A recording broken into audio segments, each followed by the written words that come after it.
नहमदुहु व नसल्ली व नसल्लिमु अला रसूलिल करीम अम्मा बाद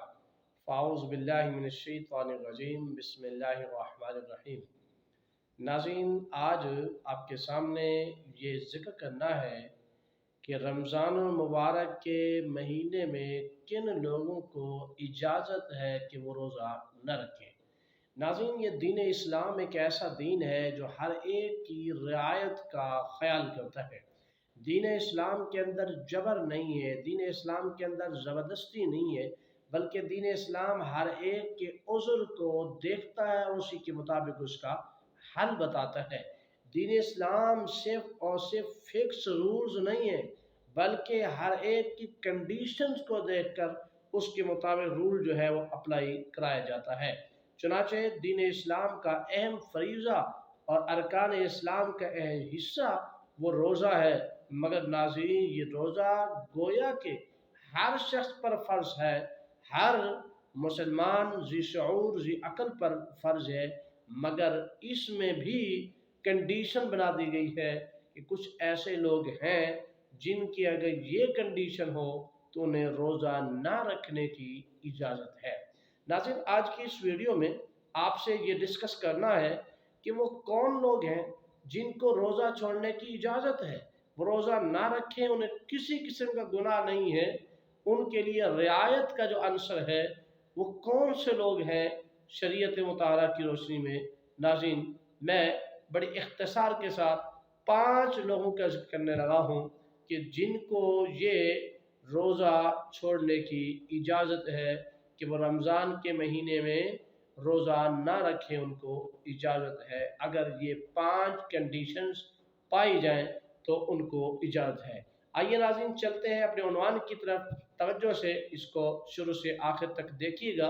इंशाअल्लाह बेपाया फ़ायदा होगा, बेबहा फ़ायदा होगा। नाज़रीन, सबसे पहले वो शख्स जो मुसाफिर हो और उसका सफ़र तकरीबन 92 किलोमीटर हो और ये सफ़र उसकी थकन का बाइस हो और इस सफ़र की वजह से उसके जिस्म के अंदर नकाहत का अंसर हो, तो फिर वो रोज़ा छोड़ सकता है। मगर नाज़रीन, अगर सफ़र ऐसा है जिसमें उसके लिए नकाहत का कोई असबाब नहीं है, मसलन वो बड़े सफ़र पे भी जा रहा है लेकिन वो एयर कंडीशन गाड़ी पे जा रहा है या हवाई जहाज़ पे जा रहा है, गोया कि वो सफ़र तो है लेकिन इतना आरामदेह सफ़र है जो उसके लिए तकलीफ़ का बायस नहीं है। असल में ये मुसाफिर को इजाज़त देने का एक मकसद था, वो ये कि पुराने ज़माने में लोग या पैदल का सफ़र करते थे या घोड़ियों पर सफ़र करते थे, जिन जानवर की सवारी पर सफ़र करते थे। तो अब हुआ ये इस्लाम ने इजाज़त दी, चूँकि जो पैदल चल रहा है तो वो अगर रोज़े की हालत में चलेगा तो उसके जिस्म के अंदर नकाहत हो जाएगी, इसलिए इस्लाम ने कहा कि तुम रोज़ा छोड़ सकते हो। अब चूँकि आज के इस जदीद दौर के अंदर हर तरह की फैसिलिटीज़ मौजूद हैं, अब अगर कोई शख्स ये समझता है कि मैं रोज़ा ना रखूँ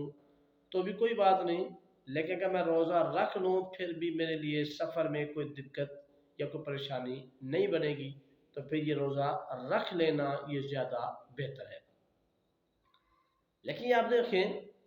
जैसे वो घर पहुँचेगा तो उस रोज़े की क़ज़ा रमज़ान के बाद करनी होगी, क़ज़ा मुआफ़ नहीं है। इसी तरह नाज़रीन, दूसरा शख्स जिसको रोज़ा छोड़ने की इजाज़त है वो है खातून हामला। हामला खातून को रोज़ा क़ज़ा करने की इजाज़त है, क्योंकि हामला जब बच्चे के साथ होती है तो अगर पूरा दिन बच्चे को खुराक ना मिले तो बच्चे के जो है बीमार पड़ जाने का या ऐन मुमकिन है कि बच्चे के ज़ाय होने का अंदेशा है। इसलिए ख़वातीन जो हामिला हों उनको इजाज़त है कि वो रोज़ा बच्चे की विलादत के बाद बतौर क़ज़ा रखेंगे। इसी तरह नाज़रीन, तीसरा वो खातून जो बच्चे को दूध पिलाती हो, मासूम बच्चा है, उसको दिन में 2-4 बार दूध पिलाना पड़ता है। अब ये खातून रोज़ा तर्क करके उस बच्चे को दूध पिलाने के लिए, तो इसके लिए ये भी जायज़ है। मगर जैसे ही बच्चा कुछ बड़ा हो जाएगा फिर इसको इन रोज़ों की क़ज़ा करना लाज़मी होगा। इसी तरह नाज़रीन, चौथे नंबर पे वो शख्स जो मरीज़ हो, तो मरीज़ कौन सा होगा इस पर तवज्जो कीजिएगा। ऐसा मरीज़ जिसको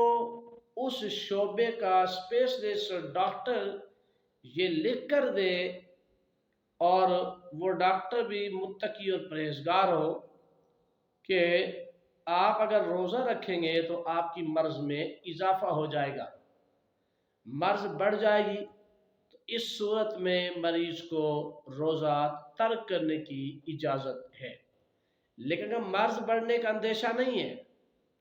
ना ही किसी स्पेशलिस्ट डॉक्टर ने कहा, बंदा घर बैठे बैठे खुद ही फैसला कर लेता है कि सर में दर्द है रोज़ा नहीं रखना, जिस्म में दर्द है रोज़ा नहीं रखना, पाँव में दर्द है रोज़ा नहीं रखना, बाजू में दर्द है रोज़ा नहीं रखना, तो ये अपनी काविश पर नहीं, स्पेशलिस्ट डॉक्टर इस शोबे में रिकमेंड कर लेता है कि जी आप कुछ दिन रोज़ा ना रखें, आपकी सेहत के जो मुवाफिक नहीं रहेगा, तो इस सूरत में रोज़ा तर्क करने की इजाज़त है। अब नाज़रीन यहाँ ये बात समझ लें, हामिला खातून जब बच्चा जन्म लेगी तो उसे रोज़े की क़ज़ा करनी होगी, मुसाफिर घर पहुँचेगा तो उसे रोज़े की क़ज़ा करनी होगी, इसी तरह मरीज़ सेहत याब होगा तो उसे रोज़े की क़ज़ा करनी होगी, और इसी तरह जो है दूध पिलाने वाली बच्ची को, औरत जो दूध पिलाने वाली माँ है, वो जब बच्चा दूध पीना छोड़ देगा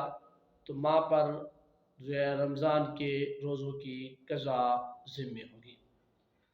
नाज़रीन, मरीज़ पर भी रोज़ों की क़ज़ा ज़िम्मे होगी। इसी तरह शेख फ़ानी, नाज़रीन शेख फ़ानी उस बुज़ुर्ग को कहा जाता है जिसकी उम्र इतनी हो कि वो पूरा दिन भूख प्यास बर्दाश्त ना कर सकता हो, नकाहत बहुत ज़्यादा हो जाती हो, तो अब उसको भी रियायत है कि वो रोज़ा रखे लेकिन फ़िदिया दे दे, हर रोज़े के बदले में एक फ़िदिया दे दे, तो उसका जो है रोज़े का कफ़ारा फ़िदिया हो जाएगा। यहाँ ये बात भी ज़हन में रखिए नाज़रीन, सिवाय शेख फ़ानी के बाकी जितने लोग भी हैं जिनको रोज़ा छोड़ने की इजाज़त है, वो सेहतयाब होने के बाद या अपने उज़्र के ख़त्म होने के बाद रोज़ा रखने के पाबंद होंगे, उन्हें रोज़ा लाज़मी रखना होगा। अल्लाह ताला